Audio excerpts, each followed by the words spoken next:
चीजें घटती हैं जिनका कोई भी एक्सप्लेनेशन नहीं होता। और जब ऐसी चीजें आंखों के सामने शुरू हो जाएं और अपने खुद के सर्वनाश की वजह बन जाएं, तो तब कोई भी अपनी बिलीव्स और आइडियोलॉजीज को क्वेश्चन करने लगेगा।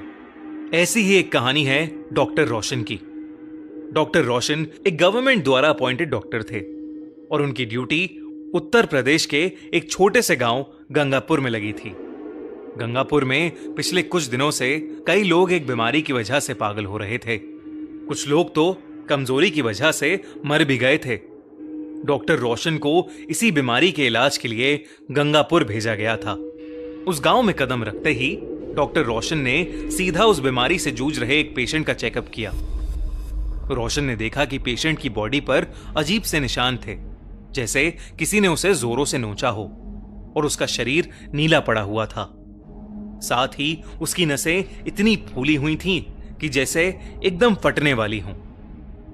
उस बीमारी से जूझ रहे हर एक पेशेंट के साथ हूबहू ऐसा ही हो रहा था। रोशन को कुछ समझ नहीं आ रहा था, क्योंकि ऐसी बीमारी उसने पहली बार देखी थी। गंगापुर के मुखिया से जब रोशन मिला तो मुखिया ने उसे बताया कि लोगों को कोई बीमारी नहीं हुई है, बल्कि ये एक देवी का श्राप है जो उन्हें लग गया है। उन्होंने कहा कि ये सब कंस्ट्रक्शन वर्कर हैं, जिन्हें देवी के मंदिर की मरम्मत का काम मिला था। मरम्मत करते वक्त मंदिर बंद कर दिया गया था और किसी को भी मंदिर में जाने की अनुमति नहीं थी, यहां तक कि मंदिर के पुजारी को भी नहीं। और यहां की मान्यता है कि देवी को खुश रखने के लिए अपने खून का बलिदान देना होता है और उसे चढ़ाना होता है। और जब मंदिर बंद था तो किसी ने भी देवी को खून नहीं चढ़ाया।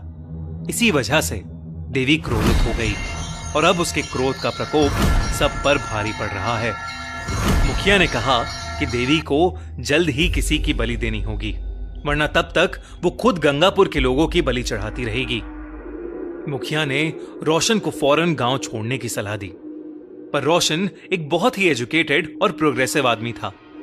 इन सब में बिल्कुल यकीन नहीं करता था। उसे लगा था कि ये सब सदियों से चलती आ रही झूठी बातें हैं। लेकिन जब रोशन को गंगापुर के इतिहास के बारे में और चीजें पता लगीं, तो उसके रोंगटे खड़े हो गए। एक रोज वो गंगापुर के मंदिर के पास से गुजर रहा था कि तभी उसे एक अजीब सी बूढ़ी औरत दिखी, जो एक पेड़ के नीचे बैठी रोशन को घूरे जा रही थी।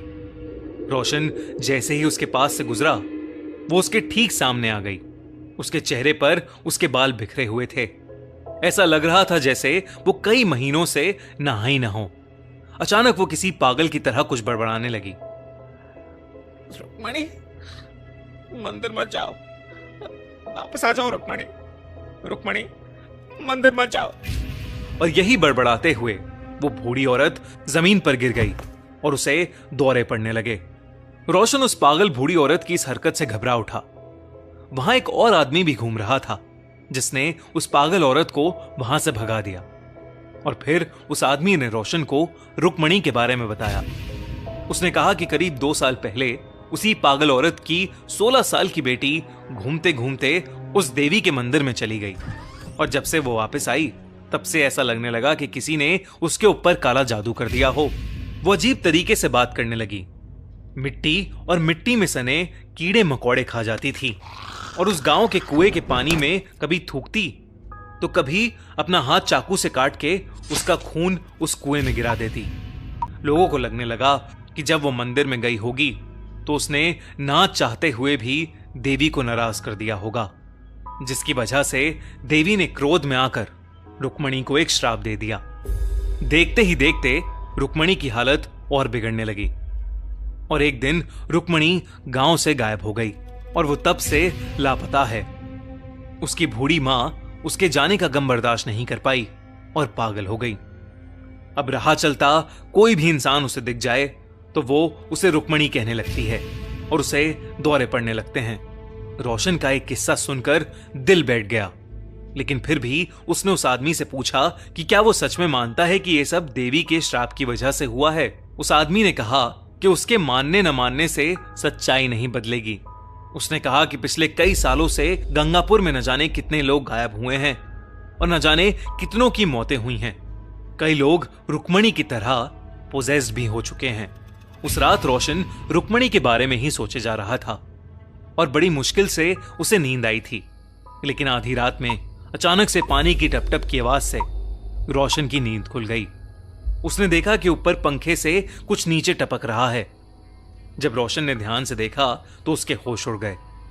वो पानी नहीं, खून की बूंदें थीं। रोशन ने देखा कि उसके पूरे कमरे में खून ही खून फैला हुआ था और उस खून में किसी के कदमों के निशान भी थे। उन निशानों को फॉलो करते हुए रोशन अपने घर के बाहर पहुंचा तो उसने देखा कि एक 16-17 साल की लड़की नीचे बैठकर पागलों की तरह मिट्टी और मिट्टी में सने कीड़े खा रही है।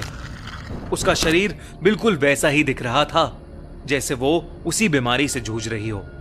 नसें फटने को थीं और चेहरे पर नीला रंग, अजीब से निशान।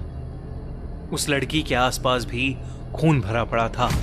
वो लड़की एकदम से उठ खड़ी हुई और फिर बहुत ही अजीब तरीके से चलते हुए रोशन की तरफ आने लगी और फिर अचानक ही उसने रोशन का गला पकड़ लिया और उसे हवा में उठा लिया।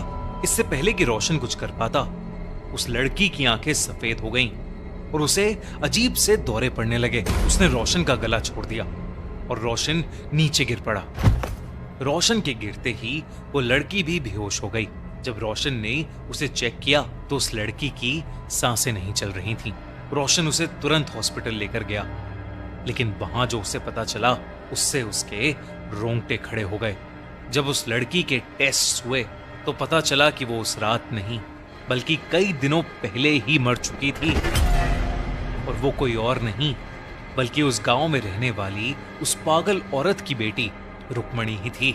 उस रात रोशन का दिल दहल गया था, लेकिन जब वो वापस अपने घर आया तो उसके घर के अंदर ना तो कोई पैरों के निशान थे और ना ही कमरे में खून की एक भी बूंद। रोशन को कुछ समझ नहीं आ रहा था कि उस रात उसके साथ क्या हो रहा है। रोशन बस सुबह का इंतजार करने लगा और अगले ही दिन रोशन गंगापुर हमेशा हमेशा के लिए छोड़कर चला गया। आज भी वो ये सोचता है कि रुक्मणी अगर पहले ही मर चुकी थी तो उस रात वो उसे कैसे दिखी और क्यों दिखी। क्या सच में रुक्मणी और उन कंस्ट्रक्शन वर्कर्स को देवी का श्राप लगा था?